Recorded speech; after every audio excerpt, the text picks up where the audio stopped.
আসসালামু আলাইকুম এভরিওয়ান, কেমন আছেন সবাই? এখন আমি শেয়ার করব শীতের পাঁচমিশালি সবজি সিম, বেগুন, ফুলকপি, আলু, টমেটো, ধনিয়া পাতা দিয়ে মলা মাছের চচ্চড়ি। তো এখন প্রথমে আমি একটা কড়াইয়ে আলুর কুচিগুলো আগে দিয়ে দিব। এখানে আমি সব সবজি একসাথে দিব না, কারণ সব সবজি একসাথে মাখালে সবজিগুলো নরম হয়ে যেতে পারে।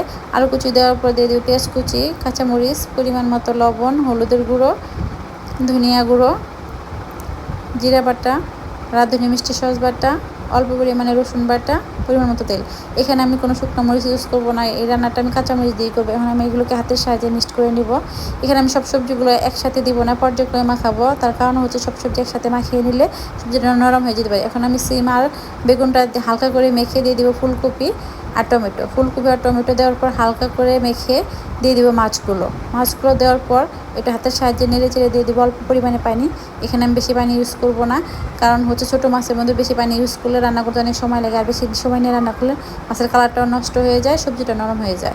ঢাকনা দিয়ে ডেকে 10 থেকে 12 মিনিটের মধ্যে রেখে দিলেই চালটা মোটামুটি বলক হয়ে যাবে। বলক হয়ে যাওয়ার পর দিয়ে দিব ধনিয়া পাতা কুচি দেওয়ার পর আমি ঢাকনা দিয়ে ডেকে রেখে দিব 3 থেকে 4 মিনিটের মতো। রেডি হয়ে গেছে ছোটো মাছের চচ্চড়ি। যদি আমার এই রেসিপিটা কারো ভালো লাগে অবশ্যই বাসায় ট্রাই করবেন এবং আমাকে জানাবেন। সবাই ভালো থাকবেন, ধন্যবাদ, আসসালামু আলাইকুম।